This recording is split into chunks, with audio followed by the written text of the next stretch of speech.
Dans ce plan, c'est là que je trouve les stratégies que je vais rapidement décliner ici. Nous avions dit que premièrement, il fallait mobiliser les ressources humaines et financières importantes. À notre arrivée à l'inspection générale des finances, nous avons trouvé, nous avions été nommés le 30 juin 2020, nous avions pris fonction le 7 juillet 2020. Nous avions trouvé l'inspection générale des finances avec des frais de fonctionnement de 60 000 $ le mois, avec un effectif de 50 inspecteurs généraux. Aucun inspecteur de finances, tous étaient des généraux. Notre plan était de rajeunir le corps d'inspecteurs de finances. Voilà pourquoi aujourd'hui nous avons un effectif de 225 inspecteurs de finances.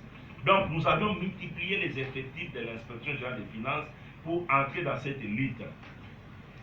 Nous avions, dans cet ordre d'idées, mobilisé ces ressources humaines.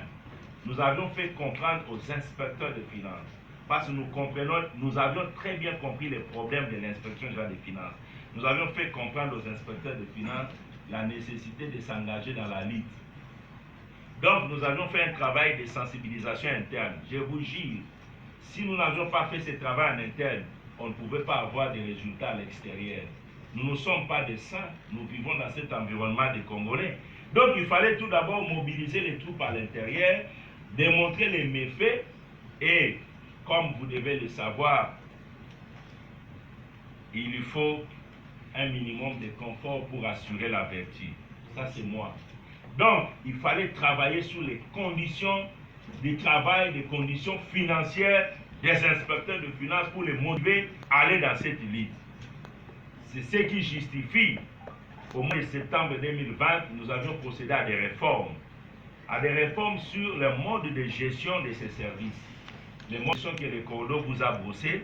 Nous avons quitté les mécanismes de frais de fonctionnement pour accéder au mécanisme d'une rétrocession axée sur les niveaux de recettes réalisés par les pays, et l'inspection générale des finances était reconnue comme service d'appui à la mobilisation des recettes.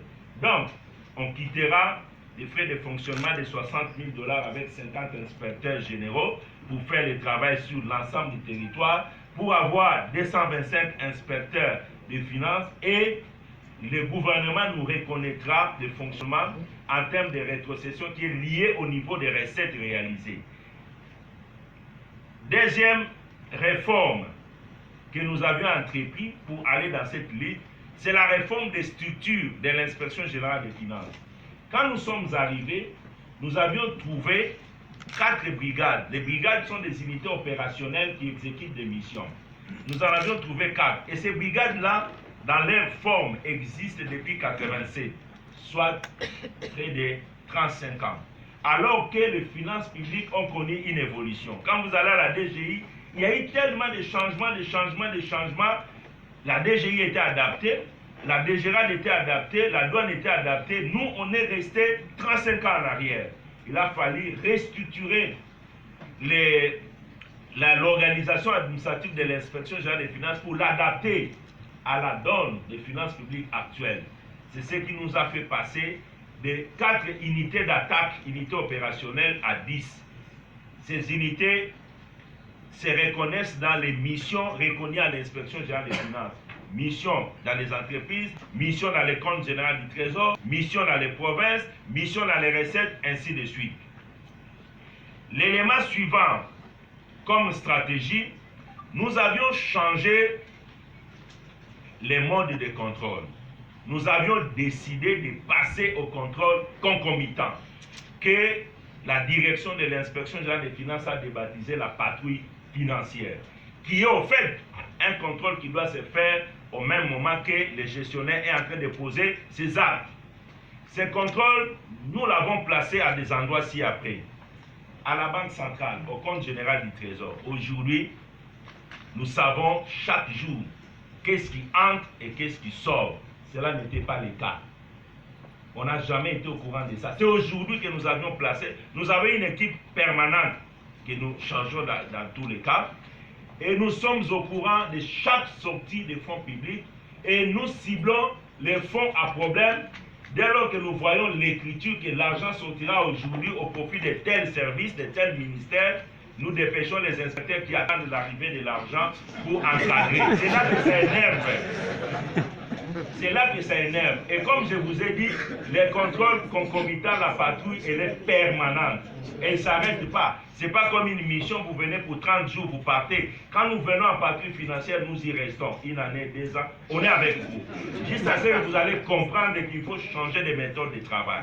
Donc, nous sommes passés donc du contrôle a posteriori, qui était un contrôle inefficace, à un contrôle concomitant appelé la patrouille financière. Nous l'avions placé à la Banque centrale, nous l'avions placé dans la chaîne de la dépense. Nous savons ce qui entre comme demande de sortie des fonds, quels sont les documents qu'il y a dans cette demande, est-ce qu'il y a régularité ou pas. Nous nous interposons pour repousser les demandes qui ne sont pas justifiées. Nous avions placé ces contrôles dans plusieurs entreprises et établissements publics où il y avait un mouvement important de fonds. Nous avons aujourd'hui des inspecteurs en permanence, ça fait une année, FONER, SNEL, Régie des eaux, CEC, FPI, OCC, ONATRA, GECAMIN, SNC, partout où il y avait des intérêts financiers importants, nous avions placé. Et là, ce sont des missions qui ont produit. Nous avions constaté la présence de plusieurs prédateurs avec faux marchés, de faux fournisseurs, de faux prestataires qui sont aujourd'hui en difficulté avec nous parce qu'ils pensaient que nous étions venus pour un mois et nous sommes, ça fait et nous y resterons jusqu'en 2025. Nous y resterons. Nous avons placé donc des équipes qui contrôlent chaque jour qu'est-ce qui sort de la SNEL, qu'est-ce qui sort de la Régie des eaux, qu'est-ce qui sort à la GECAMI, qu'est-ce qui sort à la... Partout, nous contrôlons. Et nous nous interposons pour dire, ça ne sort pas. Et l'effet, c'est quoi? Quand nous sommes arrivés, nous avons trouvé des arriérés importants dans ces entreprises. Aujourd'hui, nous sommes fiers, mon adjoint l'a dit, nous avions apuré les arriérés de salaire. Il n'y a qu'une seule entreprise publique qui a un d'arriéré de salaire, c'est l'ONATRA. Toutes les autres entreprises sont à jour. Il n'y a plus d'arriérés de salaire. Imaginez la pression sociale qu'on devait avoir si on n'avait pas fait ce travail pour privilégier le paiement des avantages sociaux du personnel. Nous avons réglé ces problèmes. Nous avions intériorisé aux mandataires publics le paiement des impôts. Dans toutes ces entreprises, nous avions trouvé des gens qui ne payaient pas les impôts, qui prélevaient les impôts sur les salaires, qui prélevaient la TVA, mais qui ne les reversaient pas. Nous avions imposé dans le fonctionnement, 1, payer les salaires, 2, payer les impôts, et 3, vous, les mandataires, payez-vous. Après avoir payé les travailleurs, après avoir payé l'État, ce n'est qu'après que vous allez vous faire payer vous-même. Et enfin, l'exploitation, parce que les entreprises doivent fonctionner comme 4e priorité. Donc nous avions imposé cette partie financière dans les entreprises sélectionnées. C'est ce qui cause aujourd'hui la nervosité. C'est là la nervosité. Nous avions placé la patrouille au niveau des régies financières, à la DGDA, à la DGI et même à la DGRAD. Nous sommes là, ça fait une année, on ne relâche rien. Nous contrôlons chaque jour comment ces régies fonctionnent, comment ils collectent et nous sommes derrière. Et ça donnait les résultats. Nous avions placé la patrouille au niveau des provinces. On ne pouvait pas être dans toutes les provinces. Je vous ai parlé des 225, mais il y a une partie, 80 personnes qui sont encore en formation. Dans l'opérationnalité, nous sommes dans les 140. Nous avions placé les inspecteurs dans les provinces. Nous avions sélectionné le Congo central. Nous avions pris les Lualaba, nous avons pris les Haut-Katanga, nous avions pris Kwilu, nous venons de prendre Sud Kivu, nous avions pris Kwango et nous avions pris la ville-province de Kinshasa. Nous avons placé la patrouille financière qui censure. Voilà un peu comment nous avions changé. Donc nous avions quitté les contrôles a posteriori vers les contrôles concomitants. Et si